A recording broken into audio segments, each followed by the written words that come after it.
chegou! Chegou mais um dia, trancos e barrancos, estamos vivos, rompendo em fé. A cada dia é um dia e o Senhor tem nos concedido a graça de vivermos em comunhão nesse grupo.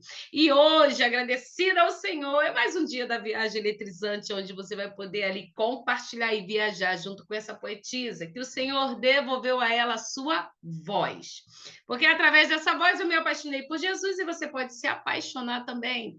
Então, sem demora, eu estou aqui louca com o caderno na mão para ouvir falar sobre as 12 tribos. E ninguém perfeita melhor nesse assunto do que minha irmã Cíntia Tanuri. Então vem para cá, Cíntia Tanuri, com muita alegria no meu coração, eu convido você para essa sala, você sabe o quanto eu amo a sua vida, então fica aqui conosco nessa noite. Vem para cá, vamos viajar!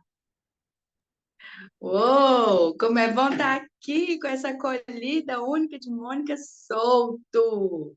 Coisa maravilhosa. Estou muito grata essa noite pelo privilégio de poder, junto com vocês, né, mergulharmos mais uma vez nessa palavra, poder aprendermos dessa fonte de bênçãos, fonte viva e inesgotável que é a palavra do Senhor. Obrigada, Mônica, por abrir o coração, a sua casa, suas redes sociais, por me acolher nessa noite. Eu também não escutei o que você falou do cabelo do tio Vandão, depois você me conta no privado. Que alegria estar aqui. Então, nós estamos em Gênesis 49. Vamos pegar de novo desde o início. Vamos recapitular esse capítulo com calma. Tem muita coisa aqui para a gente poder aprofundar. Eu costumo falar que é como aquele terreno, né? Que a gente pode ir cavando e cada vez mais a gente vai encontrando tesouros. E esse capítulo está recheadíssimo, nós não podemos perder nada. Tem muita preciosidade aqui. Então vamos orar, vamos agradecer ao Senhor e vamos para a palavra. Pai, nós te adoramos por este momento, esse dia que se chama hoje, que o Senhor nos concede e nos atraiu aqui com um propósito de desfrutarmos da tua palavra, do conhecimento da riqueza e do poder que é a tua palavra atuando em nós. Nós te agradecemos, Pai, pela voz, te agradecemos pela iluminação do Espírito Santo de Deus, que faz com que as nossas mentes possam receber a tua boa dádiva através da tua palavra. Nos conduz nessa viagem eletrizante pela palavra do Senhor, viva e poderosa. É o que nós pedimos em nome de Jesus. Amém! Eu quero agradecer a todos que estão aqui conectados comigo nessa hora, na palavra do Senhor. Dar boa noite para a Lu, Vandão, a Maí, Lila, Ana, Laninha, a Mônica e todos que virão assistir essa aula posteriormente, que você possa receber a sua porção aí da parte de Deus. Mas então vamos lá? Gênesis 49, é aquele momento, como eu falei, que Jacó está sabendo que ele está indo para casa, vai voltar para o pai, ele estava próximo da morte dele ali, e Jacó então tem aquele momento de despedida com seus filhos, aquele momento de reunir toda a família, isso é um privilégio, né? Ele ali muito lúcido, apesar da idade avançada, e ele então, ele conhece os netos que ele não conhecia, os filhos de José, toda aquela história cinematográfica que a gente falou, do reencontro do pai com o filho, né? Tinha sido vendido e ele achava que estava morto, que estava no Egito, agora é governador. Então, ele tem um reencontro com os netos, ele abençoa, ele recebe esses dois netos, Manassés e Efraim, como se fossem filhos dele, né? Ele vai dar porção, a gente vai ver aqui para esses netos, como se fossem filhos dele. E agora ele está nesse momento aqui no capítulo 49, que ele reúne os filhos e diz, olha, vem escutar, né, o que eu tenho para falar com vocês, minhas últimas palavras. E então, no verso 1 ele vai dizer, então Jacó chama os seus filhos e disse, ajuntem-se ao meu lado, para que eu lhes diga o que há de acontecer nos dias que ainda virão. Reúnam-se para ouvir, filhos de Jacó. Ouçam o que diz o seu pai Israel. Oi, Rô, que bom que você chegou. Então, Dani também, obrigada pela companhia aqui. Então, gente, o que que acontece? Aqui, Jacó reúne a turma, chama meus meninos, chama todo mundo aqui, papai quer falar. E aqui agora Jacó não se identifica apenas como Jacó, mas ele está se apropriando da identidade que o próprio Deus deu a ele, Israel. Ele diz: vem ouvir seu pai, Israel. E é da onde, né, sai esse nome hoje, dessa nação Israel, e posteriormente, como o apóstolo vai falar, todo Israel de Deus, que sou eu e você também, o Israel de Deus espalhado por toda a terra. Então, essa história nos interessa muito, porque ela é nossa história também. Mas quando ele chama aqui, ele vai dar uma bênção profética. Se você puder, repete aí comigo. Bênção profética.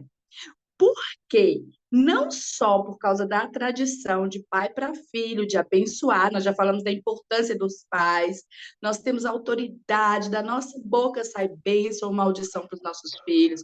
Por isso, nós temos que vigiar muito nas nossas palavras, né? Quando nós estamos proferindo elas de todas as formas, porque Provérbios vai dizer que a vida e a morte sai da língua. Então, segura aí sua língua, refreia essa língua, pense bem o que você vai falar. Você pode estar produzindo vida ou morte para você mesmo, para quem te ouve. Então, a gente precisa lidar com isso com muita responsabilidade. Nós temos aqui dentro da nossa boca uma arma poderosíssima. Um dia eu queria falar mais sobre isso com vocês. Deus vai dar oportunidade. Mas aqui, Jacó, ele vai dar essa bênção, né? Os patriarcas, os pais, eles abençoavam os filhos, mas essa bênção profética ela é muito especial. Por quê? Vai revelar duas coisas aqui, pelo menos duas, né? São muitas, mas pelo menos duas. O nível de intimidade desse homem com Deus. Uau! É uma bênção profética, não é algo natural, não é só o desejo do coração de um pai, hein? Todo pai vai ter aquele desejo. Eu quero que meu filho seja bem-sucedido, seja próspero, tenha uma família abençoada. Isso é o normal, vamos dizer aí, né, Tati Castro? Da maioria dos pais, né? Todos os pais, nós desejamos o melhor para os nossos filhos, mas essa bênção profética quer dizer, ele está profetizando acerca do futuro dos seus filhos, debaixo de uma direção do próprio Deus. Por que a gente sabe disso? Por que você sabe disso com tanta certeza, Cíntia? Sei porque a Bíblia, ela é fiel em concluir para a gente, através das histórias, o que verdadeiramente foi dito quando se cumpre a profecia. A Bíblia, ela fala de si mesma, ela é inerrante, porque tudo que ela diz se cumpriu até os dias de hoje. O que ainda não se cumpriu, se cumprirá. As promessas de Apocalipse, quem está esperando, espera aí, porque tudo que foi dito até os dias de hoje se cumpriu fielmente.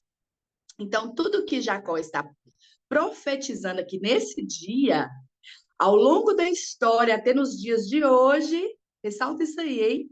Até nos dias de hoje, está comprovado que se cumpriu.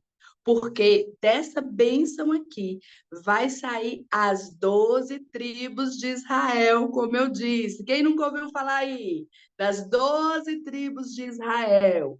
E a gente vai ver que até nos dias de hoje, se você visitar a história de Israel hoje, no ano de 2023, você vai ver lá, na cidade de Jerusalém, toda a simbologia disso, os territórios até hoje divididos, como foi aqui, conforme a bênção de Jacó. Mas então vamos entender melhor isso, vamos esmiuçar isso, que é muita coisa para a gente entender aqui. Então, Jacó vai dar essa bênção para cada filho. Talvez ele não imaginasse ali como isso ia se desdobrar, né? Ao longo dos anos e depois de tanto tempo, depois que ele já não estivesse mais aqui nessa terra. Mas Deus sabia exatamente o que, através da boca de Jacó, ele estava proferindo para cada um dos filhos de Jacó. Então, vamos ver. Ele começa com o filho mais velho. Esse filho, Jacó, vamos lembrar, só lembrar aqui que ele teve 4 mulheres. Vamos lembrar aí que é muito filho, hein? São 13 no total. Nós falamos 12 homens e uma mulher, Diná. Vocês se lembram, né? mas os 12 filhos aqui vão estar representados aqui como as 12 tribos de Israel, os 12 filhos homens dele. Então, nós vamos ver aqui que Jacó vai começar aqui pelo filho mais velho, filho de Lia ou Leia. As duas traduções do nome tá correto, tá bom? Então, ele vai dizer para Rubens, ele começa elogiando o menino, fala, olha, você é o meu primogênito, você é minha força, você é o primeiro vigor meu, superior em honra, superior em poder. Imagina esse menino escutando isso, hein? Menino é meu jeito de falar aqui, meu jeito mineiro de falar. Era um homem já com filhos, barbado, mas ele vai dizer: olha, você é superior em poder, em honra. Mas no verso 4, a conversa de Jacó começa a mudar. O menino está lá todo feliz, hein, Mônica? Recebendo elogio do pai. Você é minha primeira força, meu primeiro vigor. De repente ele fala assim: mas você é turbulento como as águas. Você é turbulento como essas águas aí bravas, né? Você não será mais superior. Ele está dizendo, ó, perdeu a bênção, Rubem. Perdeu o posto de primogênito. Ele vai direto assim, olha, já dá logo a sentença para Rubem. Ele diz, você não será mais, porque você subiu à cama do seu pai, ao leito do seu pai, o desonrou. Então, se a gente for lembrar disso, essa história que Jacó está falando aqui aconteceu em Gênesis 30, 14. Nós já passamos por ela. Foi quando esse filho mais velho teve um caso com uma das esposas de Jacó, Bila. Lembra-se que Jacó foi casado com Lia, né? Depois tomou as servas, né? Lia e Raquel são as duas esposas, né? E depois as servas, Bila e Zilpa, elas também tiveram filhos ali com Jacó. E esse filho teve um caso com a Bila. Eu ouvi já muitos pregadores dizendo assim: ah, Jacó não fez nada, o Jacó não expulsou esse menino de casa, o Jacó fez vista grossa para o erro do filho. Não, tudo tem seu tempo, apesar da Bíblia não relatar exatamente o que aconteceu naqueles dias, a gente vê que agora é a hora do acerto de contas, está dentro da lei aí da semeadura, hein? O que se planta, se colhe, chegou a colheita de Rubem e não foi boa. Então, ele pede esse direito de primogenitura, de sucessão, seria o próximo sucedendo ali o seu pai Jacó, ele perdeu isso aí. Depois ele vai falar para os outros dois filhos, que são também, né, filhos de Lia, e ele vai falar assim, olha, Simeão e Levi, eles são irmãos. Eles foram também penalizados aqui pelo pai. Por quê? Porque eles foram cruéis. Lembram-se daquela história lá quando aconteceu, né, da irmã deles, a Diná, ter sido sequestrada, eles se vingaram de Siquém, matou todo mundo, foi uma coisa horrorosa, e Jacó falou, eu não tenho parte disso com vocês nessa espada violenta de vocês. Mentira fora dessa. Era como se Jacó estivesse dizendo aí, olha, eu não concordo com a maldade de vocês e agora chegou a hora. Então, a gente vai ver que Simeão, quando vai dividir as terras ali, porque aqui Jacó está falando de uma profecia futura, nada disso aconteceu nesses dias, levou muito tempo. Eles vão ficar escravos no Egito, depois eles vão andar 40 anos no deserto, pois vamos lá, essa história é longa, hein, meu povo? Vão atravessar o Mar Vermelho, ficar 40 anos ali andando no deserto, e só então depois eles vão tomar posse das terras. Mas o que vai acontecer? A descendência deles, né, vai tomar posse dessas terras. Mas o que vai acontecer aqui? Simeão, ele, pai dele também dá para ele essa palavra dura, né? Jacó vai dar essa palavra dura para Simeão e para Levi. Ele vai dizer sobre o que eles fizeram, sobre a foi, né, a ira de vocês, tudo isso aí que aconteceu, e eu não estou de acordo. Mas o que vai acontecer com o terreno de Simeão, lá na frente? Ele vai acabar sendo incorporado pelo terreno do irmão, que era maior, de Judá, e ele vai sumir da história. A gente não vai ver mais nenhuma parte do território desse filho sendo contada na história. E aí chega Levi. Levi também estava junto com Simeão naquele plano de vingança terrível. Ele também recebe ali um chacoalhão do pai. dizendo: não concordo com o que vocês fizeram. Mas Deus é tão benevolente, tão misericordioso, hein, Lu? Tão surpreendente que a história de Levi, da tribo de Levi, dá uma reviravolta. Porque o nosso Deus é assim. Mas por que, Cíntia? Porque ele quis. Porque ele pode, ele é o dono de tudo, ele é soberano e ele quis fazer diferente. Então, a tribo de Levi é a tribo mais diferente de todas. Por quê? Porque eles não vão receber herança de terra, território. Porque eles vão receber algo muito maior. Eles vão ser separados, toda a tribo de Levi é separada para o serviço a Deus. Os levitas, quem já ouviu falar aí? Todo mundo que está ali em adoração diz: eu sou um levita. Mas nós vamos entender que os levitas não faziam somente isso, não era só pegar um instrumento, hein? Cantar e adorar o Senhor. Eles eram guardas no templo, eles cuidavam da manutenção da casa, do templo do Senhor.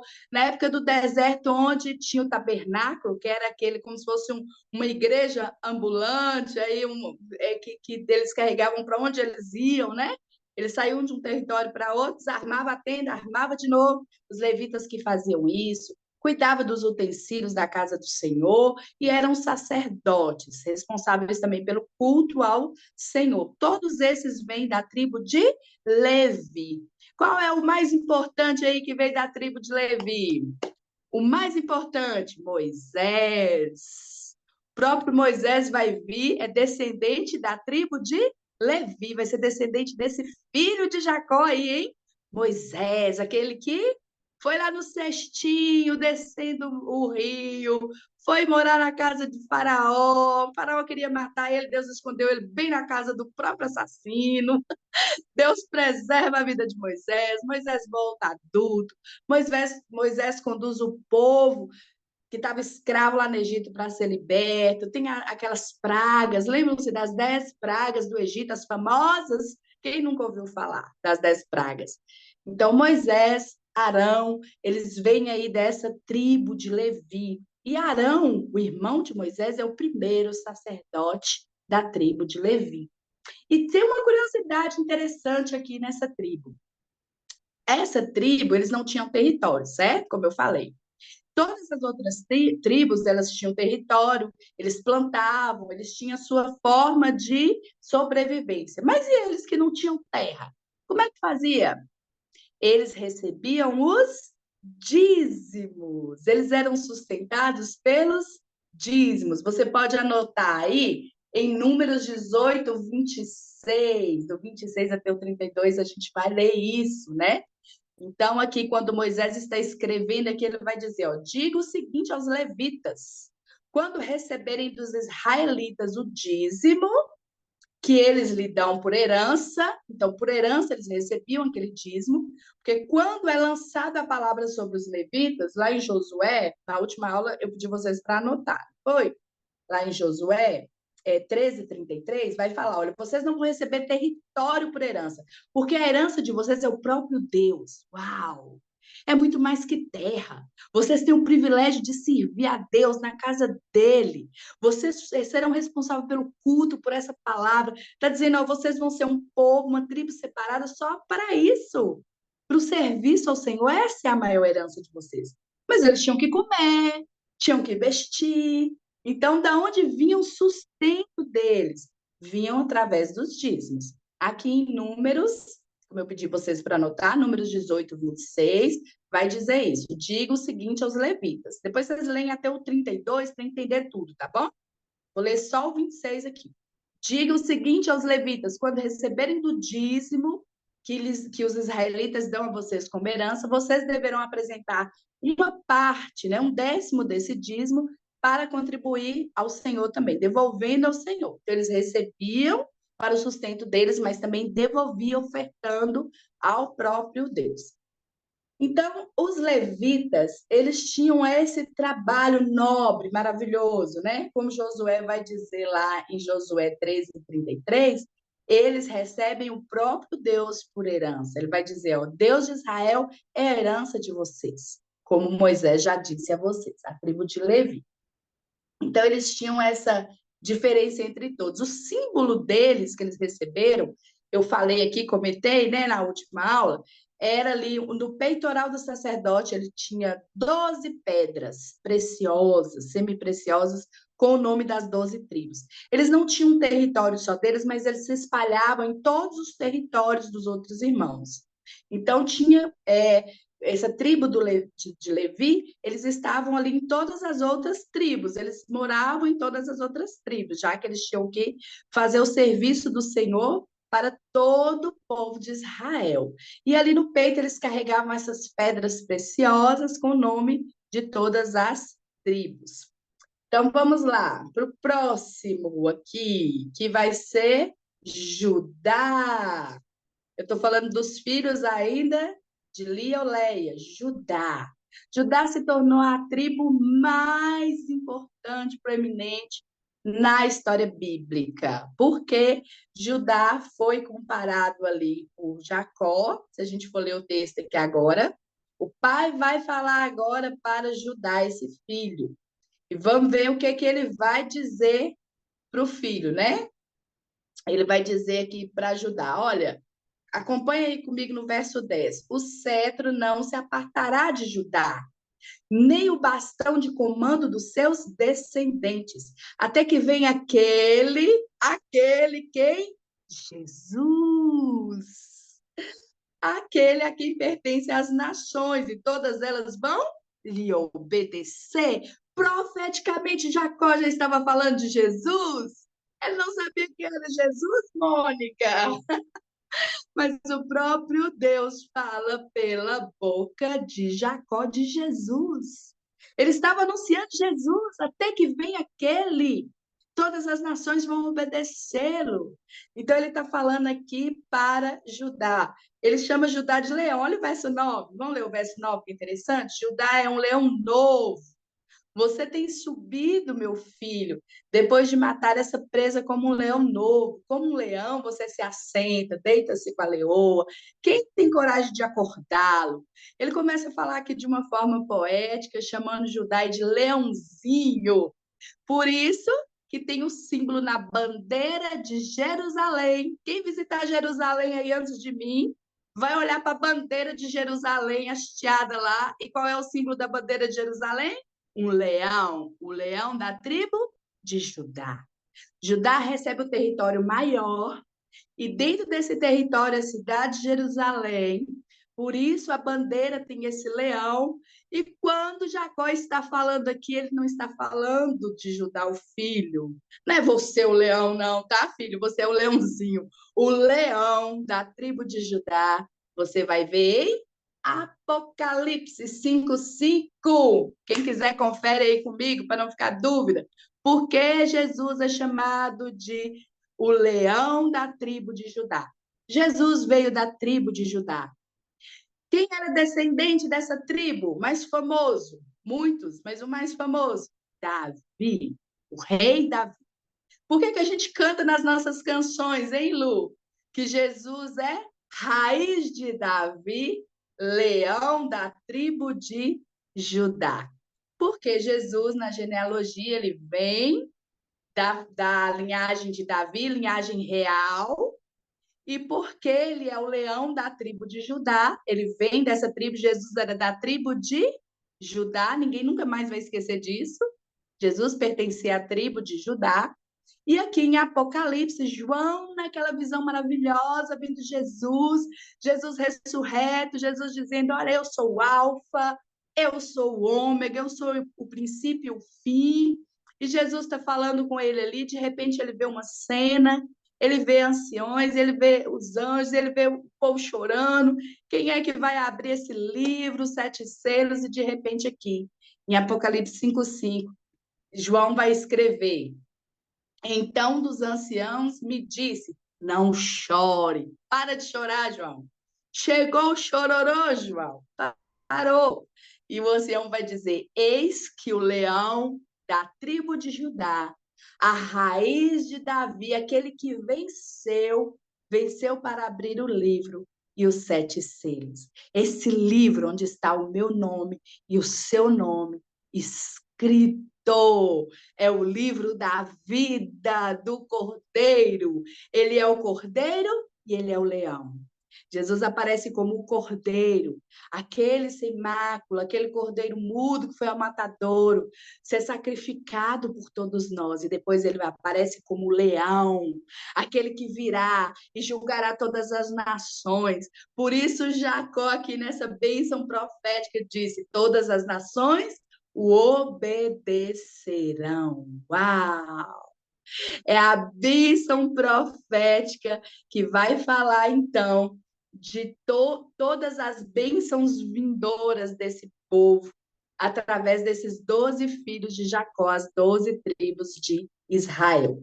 Então, vamos continuar aqui. Quando tiver faltando uns 5 minutos aí, alguém me diz, tá bom? E ele vai dizer, então, até que pertença, dizendo para Judá, né? Não vai se apartar de você o cetro, o comando, até que venha aquele, que é Jesus. Então, isso ficou bem claro para você? Quem é o leão da tribo de Judá?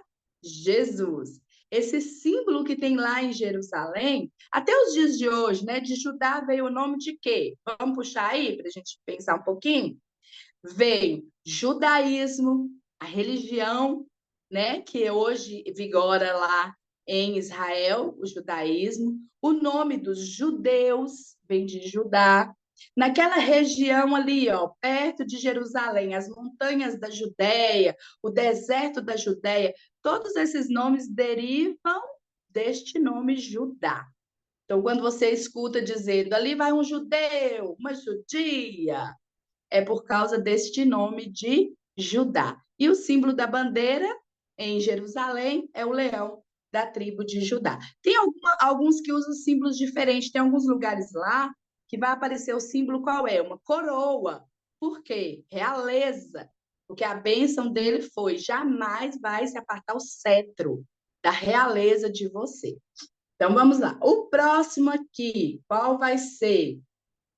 Ele vai dizer para Zebulon, que ele moraria à beira-mar, verso 13, e tomará um porto para navios e fronteiras. Esse filho aqui, Zebulon, ele vai ser muito próspero, porque Zebulon ele vai receber terras que fica entre o Mar da Galileia e o Mar Mediterrâneo.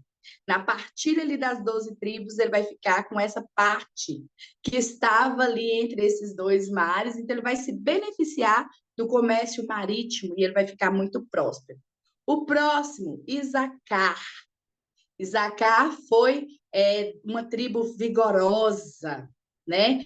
Na profecia aqui de Jacó, Jacó vai dizer a ele, apesar de você ser esse jumento de força, vamos ler lá o texto para a gente poder entender?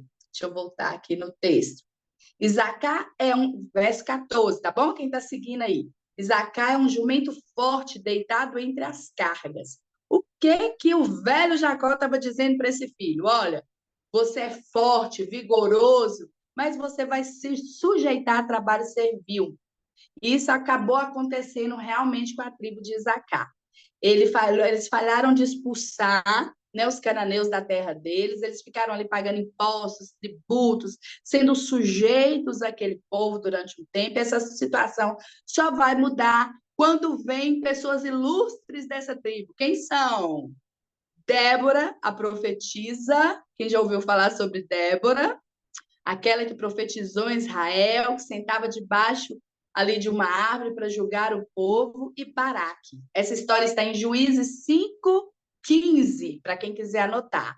Então, depois, essa situação da tribo de Isacar só muda quando esses dois personagens entram em cena. Débora vai ajudar Baraque ali, vai dar coragem para aquele homem medroso e vai dizer: vou para a guerra com você, e chega esse tempo de escravidão para nós, vamos virar o jogo. E é isso que acontece. Agora nós vamos passar para os filhos da Bila e de Zilpa, que são as duas concubinas de Jacó. Quem vão ser esses filhos? Dan, Gade e Azar. Vamos ver o que o velho Jacó aqui vai estar falando para estes filhos. Então, ele vai falar para Dan. Dan defenderá o direito do seu povo como qualquer das tribos de Israel. Verso 16. Verso 17. Dan será também como uma serpente à beira da estrada, uma víbora à margem do caminho, que morde o calcanhar do cavalo e faz cair de costas o seu cavaleiro.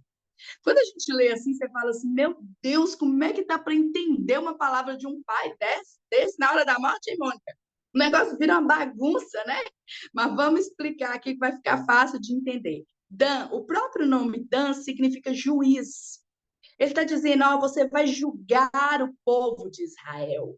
Você vai ser juiz sobre este povo. E ele é comparado a essa serpente astuta, porque ele vai derrubar os inimigos. Ele vai ser mais sagaz que os inimigos. Ele vai conseguir ali, ó, de forma astuta, inteligente. Por isso o pai fala com ele nessa linguagem figurativa. Você vai ser como aquela serpente na espreita. Quando o cavalo passar ali, ó, como é que a serpente faz para derrubar o cavalo? Ela vai ali na espreita e ataca o cavalo ali nas patas. Então, ele está dizendo, você vai ter essa estratégia, né? Vai ser um homem que vai ter como derrubar o seu inimigo dessa forma estratégica. Em Gênesis 49, 17, quando Jacó usa essa linguagem, ele determina 2 símbolos para essa tribo. Essa tribo lá em Jerusalém, se você for lá hoje, onde tem esse memorial das 12 tribos com os seus símbolos, você vai ver que o símbolo de Dan são 2, só ele tem 2 símbolos, Mônica. O símbolo de uma balança, que significa, porque ele é o juiz, né? O próprio nome dele, ele julgaria todo o povo de Israel, e o símbolo de uma serpente, porque Jacó usa essa linguagem aqui com essas figuras, tendo uma serpente. Então, ele vai dizer, Dan, né, apesar de ser pequena, era uma tribo agressiva. Ele era e de lá sai o juiz mais famoso, aquele que não podia cortar o cabelo. Quem sabe o nome dele, escreve aí no chat rapidinho aí para mim. Quem é esse juiz? Quem se lembrar rápido, escreve aí que eu quero ver se vocês estão prestando atenção, hein? Esse juiz famoso, muito forte, que derrubava exércitos e não podia cortar o cabelo. Lila! Sansão! A força desse homem no cabelo só perdeu para uma mulher muito da falsa, que seduziu Sansão e passou a navalha no cabelo de Sansão. Mas essa história é para um outro dia, está lá no livro de Juízes. Se a gente chegar lá nessa viagem, a gente conta essa história de amor e traição, mas que mostra e revela muito mais a misericórdia do Senhor. A história de Sansão também é linda, eu amo. Então, da tribo de Dan, vem essa figura ilustre e esse juiz. Vamos lá para o próximo filho, Gade. Quando tiver faltando uns 5 minutinhos, vocês me falem, tá bom, gente? Não deixa eu perder um ponto aqui, não. Gade, ele profetiza sobre os descendentes dele, né, Jacó, que eles seriam expostos. Mais tarde, essa tribo de Gade, ela vai ocupar um território vizinho dos Anomitas e Moabitas, inimigos históricos do povo de Israel até os dias de hoje. Sabe quem é esse povo hoje? Se você for procurar lá no mapa, o povo da Jordânia. Então, quando a gente lê ali, a gente vai ler ele falando para o filho, né? Verso 19: Gade será atacado por um bando, mas é ele que atacará e perseguirá. Então, Gade vai viver, essa tribo vai viver essa briga com esses vizinhos. Vai ser um negócio difícil, mas ele vai vencer no final. E a gente vê que a história conta e relata justamente isso. Próximo filho aí, verso 20. A mesa de Azer será farta. Eita, profecia boa do pai, hein? Azer, sua mesa vai ser farta. Você vai ser próspero, meu filho. Tá aí no verso 20. Ele vai oferecer manjares ao rei. Então, ele fala de um filho que vai ter muita prosperidade, muita comida. Ele profetiza isso porque o território de Azar, o Azé, a pronúncia, né?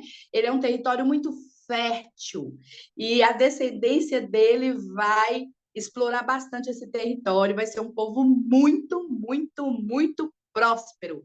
Ele vai ter até para servir aos reis. Olha quanta prosperidade aí, meu filho, tua casa vai alimentar até o rei. Imagina essa bênção. E o símbolo dele é uma árvore da oliveira, justamente porque também Moisés, lá em Deuteronômio, vai abençoar novamente, vai falar dessa bênção e vai falar, né? Os seus irmãos vão deitar azeite em você. Muito bem, o próximo filho, Naftali. Ele é comparado pelo pai aí com uma gazela solta, livre. E a tribo de Naftali, ela tinha vamos dizer, essa característica de serem muito ágeis. Então, esse símbolo dele lá em Jerusalém é uma gazela mesmo. É o desenho de uma gazela, que é o símbolo deles, e fala dessa agilidade, dessa rapidez, né? E eles, no aspecto militar, eles têm muita força. Então, eles vão, conquistam. Então, esse símbolo está ligado a isso. E também a oratória deles. Eles são os poetas também, hein, Mônica? São aquele povo que fala bem, mas eles também são muito ágeis. Essas gazela formosa, em algumas versões, como vocês vão ver aí, fala disso, dessa agilidade e dessa maneira formosa de falar. Então, vamos, quem vai sair de lá, de importante ou de conhecido, personagem importante que vai sair dessa tribo de Naftali é Baraque. Baraque também aí, general, né, do exército famoso.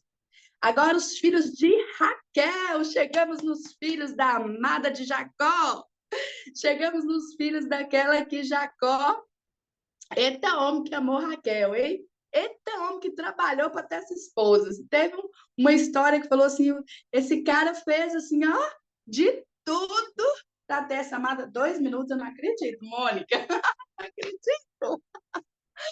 Vou falar rapidinho, então, o primeiro filho, José. José já recebeu uma bênção maior. Ele passa a ser o primogênito, ele passa a receber tudo, o comando está na mão dele, mas ele não vai receber território para ele. Por quê?